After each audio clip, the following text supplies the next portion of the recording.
মুক্তিযোদ্ধাদের নাতিপুতিরাও পাবে না, তাহলে কি রাজাকারের নাতিপুতিরা পাবে? সেটা আমার প্রশ্ন, দেশবাসীর কাছেও প্রশ্ন, যে রাজাকারের নাতিপুতিরা সব কিছু পাবে, মুক্তিযোদ্ধারা পাবে না। আর সবথেকে আরেকটা যে দেখলাম খুব অদ্ভুত লাগলো আমার কাছে, মুক্তিযোদ্ধার নাতি সে ভর্তি হয়েছে মুক্তিযুদ্ধ কোটা ইউনিভার্সিটিতে, উনিও বলেন কোটা থাকবে না। তো বেটা তুই তাহলে পদ চলে আয়, পড়াশোনার দরকার নাই। মাননীয় প্রধানমন্ত্রী, কোটা বিরোধী আন্দোলন চলছে এখন পর্যন্ত। মুক্তিযোদ্ধাদের অনেকে, আজকে সকালেও একজনের সঙ্গে কথা হচ্ছিল যিনি মীর কাশিম আলীর সাক্ষী দিয়েছেন, তার সাক্ষ্য প্রমাণের ভিত্তিতে খুবই শক্তিশালী সাক্ষী। আমি তার নিরাপত্তার স্বার্থে এখানে নাম পরিচয় বলছি না। তার স্ত্রী ক্যান্সার আক্রান্ত, তার নিজের শরীরের অবস্থা খুব খারাপ, কিন্তু চিকিৎসার টাকা নেই। এই আমাদের মুক্তিযোদ্ধাদের অবস্থা এখন পর্যন্ত। এবং তাদেরকে উদ্দেশ্য করে প্রতিনিয়ত অবমাননাকর বক্তব্য রাখা হচ্ছে। ঠুসঠাস কোটা থেকে শুরু করে নিশ্চয়ই আপনার নজরে এসেছে। তিনি তার ব্যক্তিগত অসুবিধার কথা বলার সাথে সাথে গণমাধ্যমে দেখেছেন যে আজকে আপনার সংবাদ সম্মেলন, এ বিষয়ে আপনার দৃষ্টি আকর্ষণ করার জন্য অনুরোধ জানিয়েছেন। এই অবমাননা তারা সহ্য করতে পারছেন না, কিছু করণীয় এই রাষ্ট্রের আছে কিনা। যারা কোটা বিরোধী আন্দোলন করছেন তারা সব সমাধান আপনার কাছে চান, তারা আদালতের পথে যেতে চান না। এবং সমাধান নির্বাহী বিভাগের প্রধান হিসেবে প্রধানমন্ত্রী শেখ হাসিনা কোটা রাখবেন না কোটা রাখবেন না। ধন্যবাদ মাননীয় প্রধানমন্ত্রী। ধন্যবাদ। ধরুন একবার তারা এই ধরনের আন্দোলন, শুধু আন্দোলন না, তখন যে সমস্ত ঘটনা তারা ঘটাচ্ছিল, মানে আমেরিকা অফিসে আক্রমণ, সেখানে মানুষের উপর আঘাত করা, কিছু জ্ঞানীগুণী আছে একেবারে ঘরের মধ্যে বসে মিথ্যা অপপ্রচার রেকর্ড করে ছেড়ে দিচ্ছে, এই ধরনের সমস্ত দেখে আমি খুব বিরক্ত হয়ে যাই। এবং তখন এক পর্যায়ে বলি ঠিক আছে কোটা বাদই দিলাম। আমি দেওয়ার উদ্দেশ্যটা ছিল যে আগে দেখো কোটা বাদ দিলে কী অবস্থা হয়, এখন কী অবস্থা হয়েছে, বেশি দূর যাওয়া লাগবে না। এবারেই দেখেন ফরেন সার্ভিসে মাত্র 2 জন মেয়ে চান্স পেয়েছে এবার, আর পুলিশ সার্ভিসে মাত্র 4 জন মেয়ে চান্স পেয়েছে। নারীর অধিকারের কথা বলি, সব ধরনের ব্যবস্থা রেখেছি। মুক্তিযুদ্ধের পর জাতির পিতাই তো বিশেষ করে সেই নির্যাতিত নারী সহ নারীদের জন্য চাকরির ক্ষেত্রে 10% রেখেছিলেন, মুক্তিযোদ্ধাদের জন্য 30% রেখেছিলেন। এখানে আমি যখন সরকারে আসি তখন থেকে আমার ইয়ে ছিল যে ঠিক আছে এই যে 30% যদি পূর্ণ না হয় বা 20% যে কোটাটা পূর্ণ না হবে, সেখানে যারা পরবর্তী থাকবে তালিকায় তাদের ভিতর থেকে সেখানে নিয়োগ দেওয়া হবে। সেটাই কিন্তু আমরা শুরু করে দিয়েছিলাম। তারপরেও যখন আন্দোলন শুরু হলো সব বন্ধ করলাম, কিন্তু বন্ধ করার পর আজকে ফলাফলটা কি দাঁড়াচ্ছে। আর আমি একটা জিনিস আমি বুঝি না, সেখানে আমাদের দেশের নারীরা তো কোনোদিন সেক্রেটারি হবে ভাবেনি, ডিসি হবে ভাবেনি, এসপি হবে ভাবেনি, এমনকি কোথাও তাদের পদায়নও ছিল না। আওয়ামী লীগ সরকার আসার পরে আমি প্রথম সেনাবাহিনী, নৌবাহিনী, বিমান বাহিনী প্লাস পুলিশে কিন্তু জাতির পিতা বঙ্গবন্ধু শেখ মুজিবই কিছু অফিসারের চাকরি দিয়ে গিয়েছিলেন সেই পুলিশ বাহিনীতে নারীদের।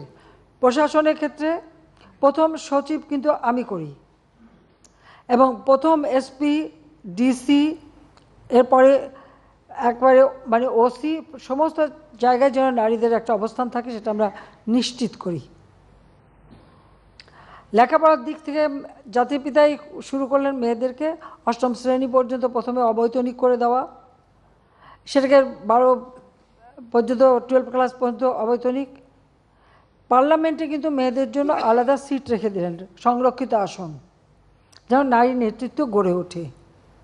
তো নারীদের এই যে সুযোগগুলি আমরা সৃষ্টি করেছি কেন, যাতে করে অর্থনৈতিকভাবে তারা স্বাবলম্বী হতে পারে, নিজের পায়ে দাঁড়াতে পারে নিজেরা।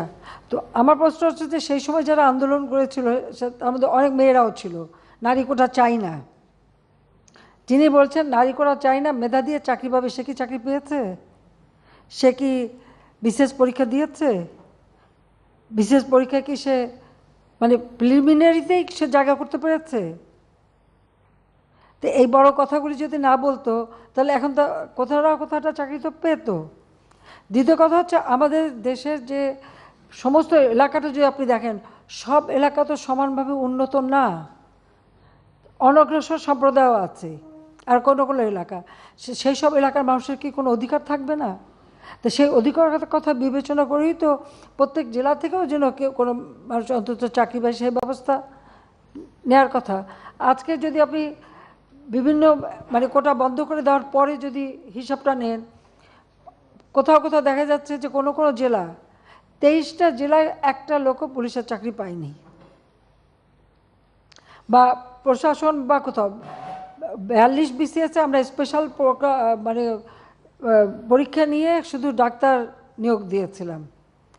এখানে মেডিকেল সেক্টরে আমি মেয়েদের সংখ্যাটা বেশি দেখি, কিন্তু অন্যান্য ক্ষেত্রে যদি আমরা দেখি সেখানে তো সবসময় পিছিয়ে থাকা।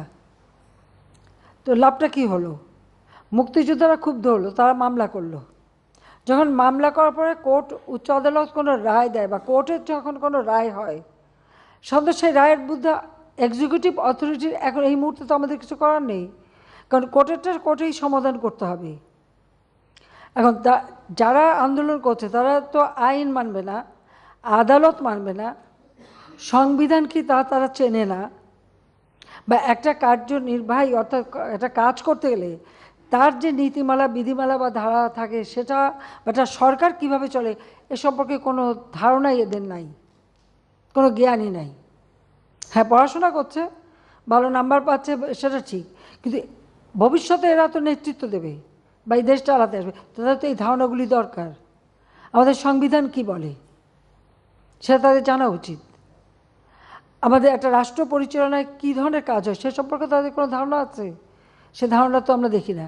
আজকে যখন আদালতে চলে গেল, তা আদালতে সেটা সমাধান, এবং আদালত তাদের সুযোগ দিয়েছে, বলেছে আপনারা আসেন, আর্গুমেন্ট করেন, বলেন, তা আদালতে যাক, বলুক না, তারা রাজপথেই সমাধান করবে। আর আমাকে বলছে, আমি সত্যি কথা বলতে কি, আদালত যখন কথা বলেছে, আদালতে যখন চলে গেছে, তার যখন রায় হয়েছে, তো সেই রায়ের বিরুদ্ধে এখন এই মুহূর্তে আমার তো দাঁড়ানোর কোনো অধিকার নাই।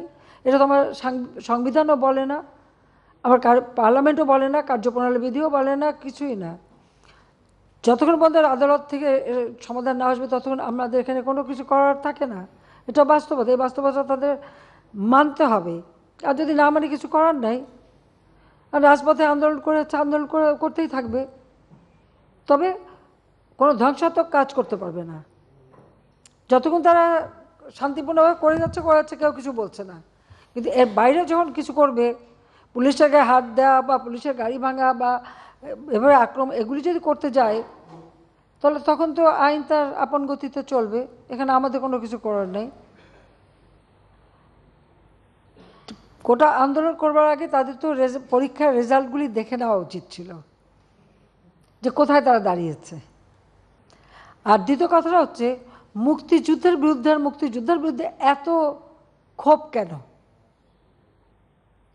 মুক্তিযোদ্ধাদের নাতিপুতিরাও পাবে না, তাহলে কি রাজাকারের নাতিপুতিরা পাবে? সেটা আমার প্রশ্ন, দেশবাসীর কাছেও প্রশ্ন, যে রাজাকারের নাতিপুতিরা সব কিছু পাবে, মুক্তিযোদ্ধারা পাবে না। অপরাধটা কি?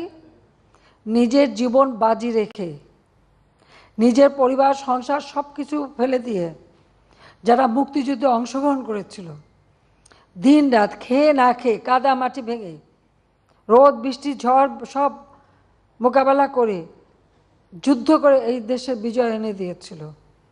আর বিজয় এনে দিয়েছিল বলেই না আজকে সবাই উচ্চ পদে আসীন, আজকে গলাবারে কথা বলতে পারছে।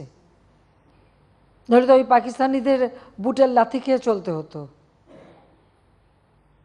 আজকে আমি কথা বলছিলাম যে কোনোদিন বিদেশে যেতে গেলে আগে একটা ভিসা নিতে যেতে হতো করাচিতে, কারণ যখন করাচি রাজধানী, এরপর রাজধানী হলো ইসলামাবাদ, তারপর হলো পিন্ডি। তো সেখান থেকে বিদেশে যাওয়ার ভিসা তো আন্তর্জাতিক কোনো ফ্লাইট ঢাকা থেকে চলতো না, ওই করাচির থেকে আন্তর্জাতিক ফ্লাইট নিতে হতো, হয় দিল্লি থেকে নয় করাচি থেকে। এই জায়গা থেকে কোনো আন্তর্জাতিক ফ্লাইট যেত না, এটা আমার নিজের অভিজ্ঞতা। জাতির পিতা মুক্তি পেলেন 69 সালে, এরপর আমি ইটালিতে গেলাম আমার স্বামীর সাথে কর্মস্থলে যাওয়ার জন্য। আমাকে করাচিতে যে 2 রাত থেকে ওখান থেকে ভিসা নিয়ে তারপর আমি আন্তর্জাতিক ফ্লাইট ধরতে পারলাম। এই তো ছিল আমাদের অবস্থাটা। তো এরা তো ছেলেমেয়েরা তো ওটা দেখেনি, বা এখন যারা লাফাচ্ছে, এমনকি 15 বছর আগের বা 20 বছর আগে বাংলাদেশ সম্পর্কেও তারা বোধহয় জানে না। আওয়ামী লীগ ক্ষমতা আসার আগে বাংলাদেশের অবস্থাটা কী ছিল? ঢাকা বিশ্ববিদ্যালয় সহ বিশ্ববিদ্যালয় ছিল অস্ত্রের ঝড়জানানি, বোমাবাজি আর সেশন জট। 5 বছর 7 বছর সেশন জট। কোনো সেমিস্টার সিস্টেম ছিল না, গ্রেডিং পদ্ধতি ছিল না, বহু সাবজেক্ট ছিল না যা আন্তর্জাতিক মান হয়। ঢাকা বিশ্ববিদ্যালয়ের কারণে বাংলাদেশ থেকে কেউ যদি বিএ পাশ করে বিদেশে যেত, তাকে আবার সেই গোড়ার থেকে ইন্টারমিডিয়েট থেকে পড়তে হতো, স্কুলে ভর্তি হয়ে পড়ে তারপরে উচ্চ সে যেতে পারত। কারিকুলাম চেঞ্জ করা, গ্রেডিং সিস্টেম আনা, সেমিস্টার সিস্টেম আনা, সব কিছু কিন্তু আওয়ামী লীগ করে দিয়েছে। আজকে সকলের হাতে মোবাইল ফোন, ফটাফট যোগাযোগ করে ফেলে, সোশ্যাল মিডিয়াতে করে আন্দোলন করে। এই মোবাইল ফোন কোথায় ছিল, কার হাতে ছিল আওয়ামী লীগ ক্ষমতা আসার আগে? 96 সালের সরকার আসার পর সমস্ত ফোন, অ্যানালগ ফোনকে ডিজিটাল করা, মোবাইল ফোন সবার হাতে হাতে তুলে দেওয়া, ওয়াইফাই কানেকশন দেওয়া, কে করেছে? আওয়ামী লীগ সরকার করেছে। আর করেছে বলে আজকে সেটা ব্যবহার করে এখন নানা রকম রাষ্ট্র কিভাবে চলবে সেই নীতিমালা, সেটা তো আমাদের সংবিধানে দেওয়া আছে। যেখানে সংবিধানে আছে অনগ্রসর যারা, তাদেরকে রাজ্যের কর্মের সাথে সম্পৃক্ত থাকতে দেয়া হবে। তারা কি সংবিধানটা পড়ে দেখছে কখনো? আর মুক্তিযুদ্ধের বিরুদ্ধে, মুক্তিযোদ্ধাদের বিরুদ্ধে কথা বলার অধিকার তাদেরকে দিয়েছে। যে মুক্তিযোদ্ধা বলল, আমি তার সাথে সম্পূর্ণ একমত যে তারা জীবনে কষ্ট করেছে, কিন্তু দুর্ভাগ্যের বিষয় 75 15 আগস্টে জাতির পিতাকে হত্যার পর এমন একটা সময় গেছে যে মুক্তিযোদ্ধারা বলতে পারেনি যে আমি মুক্তিযুদ্ধ করি, কারণ হাজার হাজার অফিসার সৈনিকদের জিয়ারন মেরে সাফ করে দিয়েছে। আবার তাদের মাথায় মানে কিছু কিছু পকেট করে নিয়ে তাদেরকে খুব তেল দিয়েছে, কিন্তু আসলে মুক্তিযুদ্ধের চিন্তা চেতনা সব কিছুতে মুছে ফেলে দিয়েছিল। মনে হলো যে পাকিস্তানের আবার প্রদেশ হয়ে গেছি আমরা, সেই জায়গায় নিয়ে যাচ্ছিল। সেখান থেকে বাংলাদেশ ফিরে এসেছে, জয় বাংলা স্লোগান ফিরে এসেছে, 7ই মার্চের ভাষণ ফিরে এসেছে। মুক্তিযুদ্ধের এখন ভালো লাগে না, মুক্তিযুদ্ধের কথা শুনলে তাদের মানে গায়ে জ্বর আসে। আর সবথেকে আরেকটা যে দেখলাম খুব অদ্ভুত লাগলো আমার কাছে, মুক্তিযোদ্ধার নাতি সে ভর্তি হয়েছে মুক্তিযুদ্ধ কোটা ইউনিভার্সিটিতে, উনিও মানে কোটা থাকবে না। তো বেটা তুই তাহলে চলে আয়, পড়াশোনার দরকার নাই। হ্যাঁ, ও বলতে হচ্ছে তুই চলে আয়, তোর পড়াশোনার দরকারটা কি? তুই মুক্তিযোদ্ধার নাতি হিসেবে কোটায় ইউনিভার্সিটিতে ভর্তি হয়ে এখন বলে কোটা লাগবে না, তোকে তো ইউনিভার্সিটি থেকে বের করে দেওয়া উচিত। হ্যাঁ, ওকে ওই ইউনিভার্সিটি থেকে বের করে দেওয়া উচিত, যে কোটা নাই, তোর পড়া নাই, যা বাড়ি যে বসে থাক। যদি লজ্জা থাকতো তাহলে আগে ইউনিভার্সিটির থেকে পড়াশোনা বন্ধ করে দিয়ে এসে তারপর বলুক যে কোটা লাগবে না। এটা বিচিত্র এই দেশ, আসলে আমাদের দেশটা বিচিত্র একটা দেশ, বিচিত্র মানসিকতা।